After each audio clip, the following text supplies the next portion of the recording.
कथेची सुरुवात होते फक्त एका कुजबुजण्याने.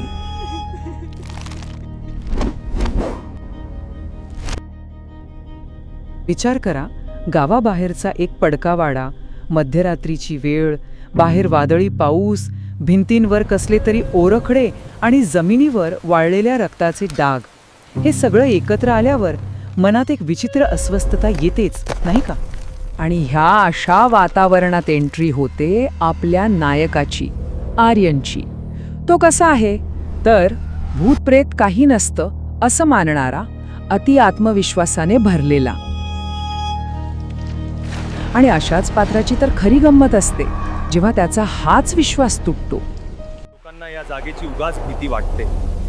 भीती फक्त आपल्या मनात असते.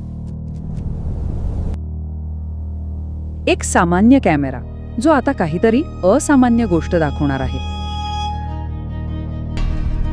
बघा, आरशात आर्यनला दिसतंय की तो एकटाच आहे, पण त्याच क्षणी काढलेल्या फोटोत त्याच्या खांद्यावर एक हाडांचा पंजा आहे. आर्यनची प्रतिक्रिया बघा.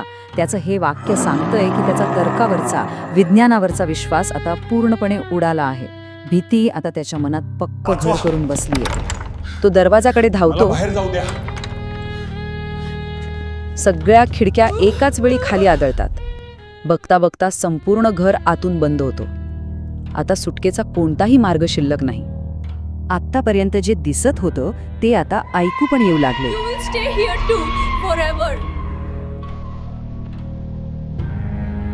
आधी त्याला काय दिसतं तर जमिनीवर एक बाई रडत बसलेली आहे. तिचे केस जमिनीला टेकलेत आणि तिचे डोळे ते पूर्ण पांढरे शुभ्र आहेत.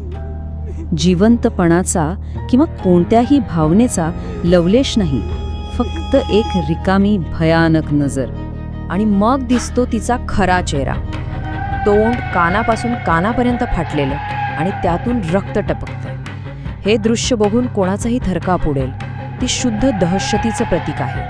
आणि मग ती बोलते एका विचित्र दुहेरी आवाजात, तू माझा फोटो घेतलास, आता मी तुझा आत्मा घेणार. तिचा हेतू आता पूर्णपणे स्पष्ट झाला आहे. कथेचा शेवट तर याहीपेक्षा जबरदस्त आहे. इथे फाउंड फुटेज या प्रकाराचा वापर केलाय, जो आपल्याला शेवटचा आणि सगळ्यात मोठा धक्का देतो. कॅमेऱ्यातून आपल्याला दिसतंय आर्यनला कोणीतरी हवेत उचललंय. त्याचे पाय जमिनीवरून फरफटत नेले जात आहेत. भिंतींवर रक्ताचे पंजे उमटतायत आणि कॅमेरा वेड्यासारखा फ्लॅश होतोय. सगळा गोंधळ आणि आर्यनची असहाय्यता. आणि त्या गोंधळातून एकच आवाज येतो, आर्यनचा शेवटचा हताश आवाज, आई वाचव.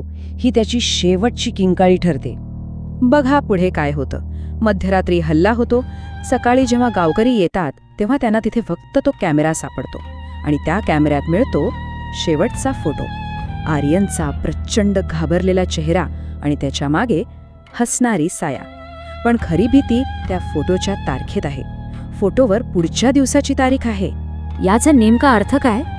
तो फोटो म्हणजे झालेली घटना नाहीये, ती एक भविष्यवाणी आहे. म्हणजे ती आत्मा फक्त त्रास देत नाही, तर ती आधीच आपला पुढचा बळी निवडते आणि त्याचा शेवट फोटोमध्ये कैद करून ठेवते. तर मग प्रश्न हा उरतो की पुढचा फोटो कोणासाठी असेल? कदाचित त्याच्यासाठी ज्याच्या हातात हा कॅमेरा आता लागेल. आणि हे भीतीचं चक्र असंच अविरत चालू राहील.